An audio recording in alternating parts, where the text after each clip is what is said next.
إن الحمد لله نحمده ونستعينه ونستغفره ونعوذ بالله تعالى من شرور أنفسنا ومن سيئات أعمالنا. من يهده الله فلا مضل له ومن يضلل فلا هادي له، وأشهد أن لا إله إلا الله وحده لا شريك له، وأشهد أن محمدًا عبده ورسوله. يا أيها الذين آمنوا اتقوا الله حق تقاته ولا تموتن إلا وأنتم مسلمون. يا أيها الناس اتقوا ربكم الذي خلقكم من نفس واحدة وخلق منها زوجها وبث منهما رجالا كثيرا ونساء، واتقوا الله الذي تساءلون به والأرحام إن الله كان عليكم رقيبا. يا أيها الذين آمنوا اتقوا الله وقولوا قولا سديدا يصلح لكم أعمالكم ويغفر لكم ذنوبكم، ومن يطع الله ورسوله فقد فاز فوزا عظيما. أما بعد، فإن أصدق الحديث كتاب الله تعالى، وخير الهدي هدي محمد صلى الله عليه وآله وسلم، وشر الأمور محدثاتها، فإن كل محدثة بدعة، وكل بدعة ضلالة، وكل ضلالة في النار. أعاذني الله وإياكم من عذاب النار. أوصيكم ونفسي أولا بتقوى الله عز وجل، بفعل ما أمر الله به واجتناب ما نهى عنه وزجر. يقول الله عز وجل: ووصينا الإنسان بوالديه إحسانا. anasema Allah, na tumemuhusia mwanadamu kwa wazazi wake wawili kuwafanyia wema. Yaqulu ta'ala amiran ibadahu, anasema Allah akiwa ni mwenye kuamrisha waja wake bil ihsani ila alwalidain, katika jambo la kuwafanyia wema wazazi wawili. Baada alhathi ala tamassuki bitauhidihi, baada kuhimiza katika aya za nyuma kushikamana na jambo la kumpwekesha yeye, baada ya kuhimiza katika jambo la kumpwekesha yeye. Fa innal walidaini huma sababu liwujudi al-insan, kwa sababu wazazi hao wawili ndiyo sababu ya kuwepo kwake mwanadamu katika hii dunia. Wala huma alayhi ghayatul ihsan, na wao wana jambo la kumfanyia huyu mtoto wema uliopitiliza. Falwalidu bilinfaqi walwalida bilishfaqi, ama mzazi wa kiume alisimama katika jambo la kumsimamia na kumlea na kutoa kile kilichomo katika mfuko wake, ama mzazi wa kike katika jambo la mapenzi na huruma juu ya mtoto yule ambaye aliyomzaa. قال الحافظ ابن كثير رحمه الله تعالى: قال الله عز وجل: وقضى ربك ألا تعبدوا إلا إياه وبالوالدين إحسانا. نامهم أمرش ملواكم. قضى كما نفتاج الإمام البغوي عبد الله بن عباس نسيما أمر أمرش ملواكم ألا تعبدوا إلا إياه, ya kwamba nyinyi msimwabudu isipokuwa yeye Allah peke yake. Wabilwalidaini ihsana, na kwa wazazi wawili ameamrisha kufanyiwa wema. Allah ameamrisha wafanyiwe wema wazazi wawili. Imma yablughanna indaka alkibara ahaduhuma au kilahuma fala taqul lahuma uffin, ikitokea amepata ukubwa mmoja wao katika hao wawili kwako wewe au wote wawili, basi usiwaambie hata neno waqul lahuma qawlan karima, na useme nao maneno yaliokuwa mazuri. Waqfidh lahuma janaha dhulli min arrahma, na inamisha kwa wao ule ubawa wa unyenyekevu wa huruma. Waqur rabbi irhamhuma kama rabbayani saghira, nasema ewe Mola wangu warehemu wazazi wangu hawa wawili kama walivyonilea mimi nilivyokuwa mdogo. Ibadallah, inna min a'zami alhuquqi ala alinsan baada haqqi Allahi azza wa jalla, miongoni mwa haki kubwa kwa mwanadamu baada ile haki ya Allah iliyo juu yake ya kumwabudu Allah, haqu walidayhi, ni haki ya wazazi wake wawili, haki ya kuwafanyia wema, albirru lahuma, kuwafanyia wema wazazi hao wawili, walihsanu ilayhima, na kuishi nao katika namna iliyokuwa nzuri, kuwafanyia ihsan. Walihadha qarana Allahu azza wa jalla baina haqqihi wa haqqi walidayhi fi mawadhi'in kathira fi kitabihi alaziz. Na kwa ajili hiyo Allah akaambatanisha baina ya haki yake na haki ya wazazi wawili kwenye aya nyingi ndani ya Qur'an, kama aya tuliyosoma, wa'budu Allaha wala tushriku bihi shay'an wa bil walidaini ihsana, na muabuduni Allah na wala msimshirikishe Allah na kitu chochote. Hii ni haqullah. Wa bil walidaini ihsana, na wazazi wawili wafanyiwe wema. Qarana baina haqqihi wa baina haqqi walidayhi, Allah akaambatanisha baina haki yake yeye ya kuabudiwa na haki ya wazazi wake mja huyu. Jaa rajulun إلى النبي صلى الله عليه وآله وسلم كما أخرجه الإمام البخاري من حديث عبد الله ابن مسعود رضي الله عنه وأرضاه. alikuja mtu mmoja kwa mtume sallallahu alayhi wa alihi wasallam, akamwambia ya Rasulullah, ayyul amal afdal inda Allah, ayyul amal afdal, amali gani ni bora zaidi mbele ya Allah? Ayyul a'mali afdal, amali gani ni bora zaidi mbele ya Allah? Qala, mtume akamwambia, as-salatu liwaqtiha, sala kwenye wakati wake. Adhana imeadhiniwa, akasimama muislam kwenye maskani aliyokuwepo, kwenye ofisi aliyokuwepo, kwenye mkutano aliyokuwepo, akatoka akaenda kutekeleza maagizo na amri ya Mola wake, ule wito wa Mola wake, njoo kwenye mafanikio. Ile ni katika amali iliyokuwa bora zaidi. Qila thumma ay, mtume akaulizwa kisha ipi? Akasema birrul walidain, kuwafanyia wema wazazi wawili. Birrul walidain, kuwafanyia wema wazazi wawili. Qila thumma ay, akaulizwa kisha ipi? Qala aljihadu fi sabilillah, aljihadu fi sabilillah, kupigana jihadi katika njia ya Allah. Tizama martaba aliyoweka mtume, kwanza ni as-sala, kisha birrul walidaini, kadhalika baada yake aljihadu fi sabilillah. Na ndio maana alipokuja mtu kama ilivyokuja katika hadithi Abdullah ibn Amr ibn al-As radiyallahu anhu an abihi, jaa rajulun yasta'dhinu an-nabiy sallallahu alayhi wasallam fi al-jihad, alikuja mtu mmoja akimtaka ruhusa mtume kwenda katika jihadi. Mtume akamwambia, ahayyun walidak, wazazi wako wawili wako hai bado? Qala na'am. Mtume akamwambia, fafihi ma fajahid, nenda kapigane jihadi kwa wao.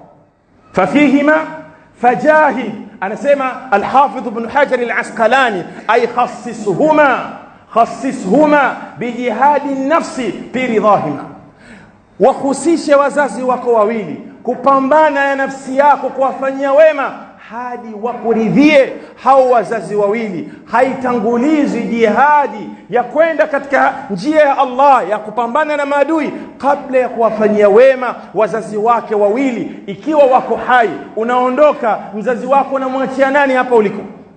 Nani atakayemsimamia? Nani atakayemlea? Haya ni katika mambo ya kuyafahamu Uislamu, na hii ni katika fiqhi ya Uislamu. Ndugu zangu wa Kiislamu, jambo la kuwalea wazazi wawili, ikiwa wewe Allah amekuruzuku watoto, tazama mapenzi yako juu ya hao watoto wako uliokuwa nao. Uko tayari kuyaacha yale ambayo yapo katika moyo wako, ukawafurahisha watoto wako kwa kuwanunulia vitu mbalimbali.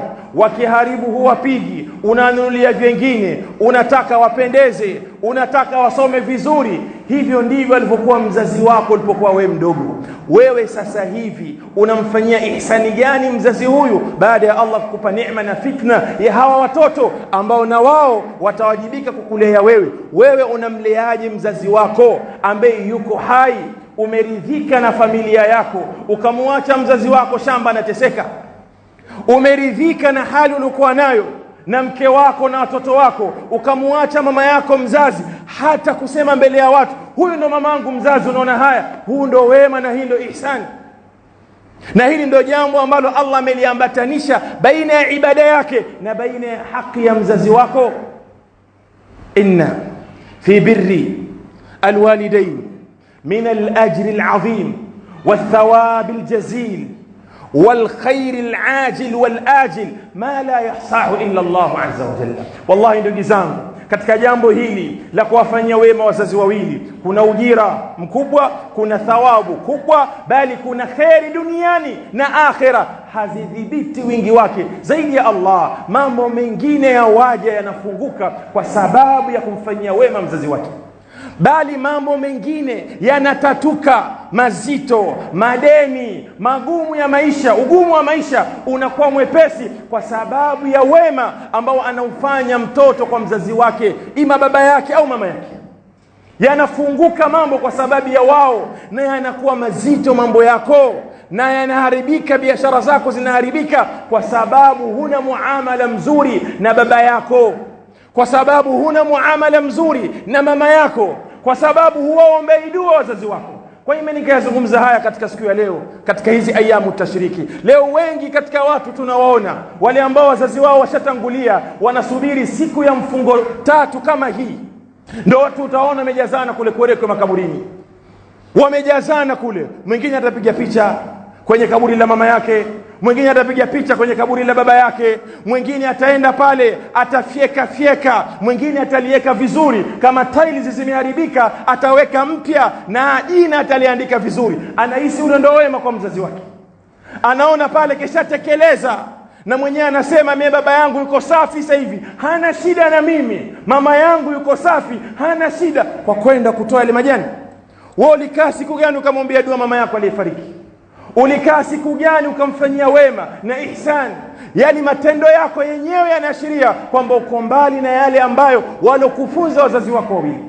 Haya ni mambo ya kukaa na kuyazingatia. Jambo la kuombewa dua wazazi si kutenga siku maalum wala kipindi maalum ukajiliza na ukamtafuta shekhe ukampa 33,500 eti aje kuombea dua mama yako na dada zake na vizazi vyake. Huo sio wema kwa wao.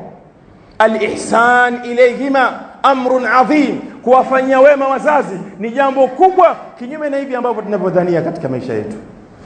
Alhamdulillah rabbil alamin, wassalatu wassalam ala rasulillah sallallahu alayhi wa alihi wa sallam wa alihi wa sahbihi wa man walahu, amma ba'd. Ibadallah, inna min birri alwalidain, hakika katika jambo la kuwafanyia wema wazazi wawili, min al-ajri al-azim wath-thawab al-jazil wal-ajri al-ajil wal-ajil ma la yuhsihi illa Allah. famin dhalika annahu sababun min asbabi dukhul al-janna. Kuwafanyia wema wazazi ni moja katika sababu miongoni mwa sababu za kuingia katika pepo, tena katika khairi abwabiha, bora ya mlango wake katika pepo. Mtume sallallahu alayhi wasallam anasema alwalidu awsat abwabil janna, alwalidu awsat abwabil janna, mzazi ni katika milango ile bora katika milango ya pepo, mzazi wako. Kadhalika jambo la kuwafanyia wema wazazi, kadhalika katika jambo la kuwafanyia wema wazazi ni katika sababu ya ridha Allahi azza wa jalla ala al-abdi, ni miongoni mwa sababu za mja kuridhiwa na Mola wake. Anasema Mtume sallallahu alayhi wasallam, ridha Allahi fi ridha alwalid wa sakhati rabbi fi sakhati alwalid. Radhi za Allah zipo katika radhi za mzazi, na hasira na chuki za Allah zipo katika chuki na hasira za mzazi. Ukitaka kuipata radhi ya Mola wako kiusawa, mfanyie wema mzazi wako, mtii, kuwa naye katika kheri, simamia jukumu lako kwa mzazi. Wallahi kuna baadhi ya watu ma'al asafi shadid, Allah amemkunjulia sehemu ya kipato na Allah amemtahini katika hilo, pengine ana uongozi fulani, pengine ana wadhifa fulani, pengine katika wizara fulani, lakini ukimuona mzazi wake namna vile alivyo, namna anavyosikitika juu yake, kwa hoja tu kwamba baba yake ni mwanga, kwa hoja tu kwamba baba yake hakumsomesha alipokuwa mdogo, alihangaika yeye mwenyewe, kwa hiyo leo hana wema juu ya mzazi huyu. Katika mambo ambayo Allah huharakiza adhabu zake duniani kabla ya akhira, moja katika hizo ni al-aqul walidayn, mwenye kuwaasi wazazi wake wawili. Bashirhu, mpe bishara ya alhalaka, mambo yake kuangamia, ataibiwa tu, zitaangamia tu, zitaharibika tu, zitaungua tu, zile mali zake zenye kumtia kibri, hataweza kukaa katika hali ya usawa, mwenye kuwafanyia uovu na kuwaasi wazazi wake wawili. Huu ni msingi muhimu ndugu zangu. Mambo yetu yakae sawa, mambo yetu yanyoke katika huu ulimwengu, ni kuwafanyia wema wazazi. Hata kama mzazi wako amefariki, haina maana kwamba wewe jambo lako limeisha katika ulimwengu. Kuna jambo la wuddu abihi, yule rafiki wa baba yako, kumfanyia wema kama mzazi wako, kadhalika kumwombea dua, kadhalika kumtolea sadaka, katika adabu na misingi ya kuamiliana na wazazi. Kadhalika katika namna ya kuishi nao kwa uzuri, atahadduth ilayhima, idkhalu sururi fi qulubihima, kuzungumza nao kwa uzuri, kuingiza furaha katika nyoyo zao. Unalifanya jambo ambalo unajua hili mzazi wako amelifurahia, analipenda. Leo baadhi ya watu wazazi wao wako hai, pengine mzazi anaumwa, tizama anavyotupiana ule mpira, nenda kwa huyu, mimi nimemchukua sana, weka kae kule hospitali. Watu wanagombana mpaka yule mzazi anafika kuzikwa, washakatana, washamalizana wao wenyewe, basi walikuwa wanasubiri yule tu amzike. Hivi hatakikani Muislamu mwenye kujua thamani ya wazazi wake. Raghima anfu rajul adraka walidayhi wa lam yudkhilahu aljanna, wazazi wake wawili walikuwa hai, hawakumuingiza katika pepo. Wallahi, mmoja katika wao alikuwa ni dereva wa taksi, mama yake anaumwa mzazi, ndugu zake wanatafuta gari ya kumpeleka hospitali, anawatoza ujira, mama yake mzazi anaumwa wa kupelekwa hospitali. Awasala al-amru ila hadha al-haddi, jambo limefikia katika sura hii kwa Muislamu. Mama yake mzazi, baba yake mzazi, usipowafanyia wema hawa, nani utamfanyia wema katika ulimwengu? Tizama wewe unavyowafanyia wema watoto wako, unavyojikosesha, ndivyo wao walivyokuwa. Na haya yote kwa sababu udugu wetu umekatika katika jamii.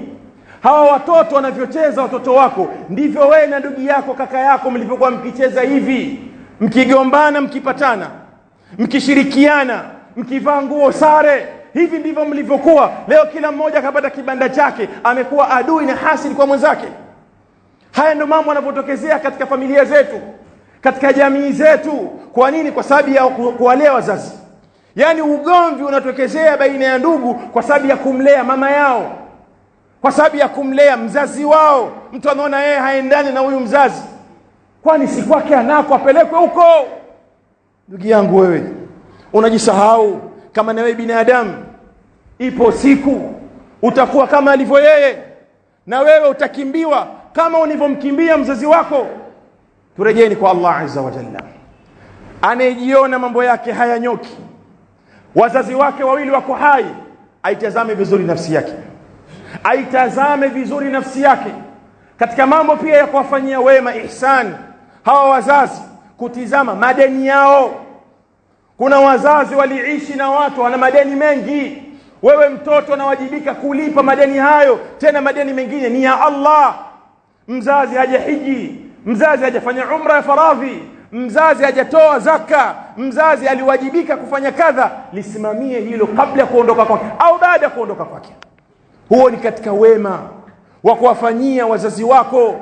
Usikae siku fulani ukamwita shekhe ati aje kwako, ukampa daftari la majina ya ukoo, Bimpanya, Bimwananege, Binani, eti umekaa pale yarhamuhullah, huku unachakia nasimu. Acha mambo hayo.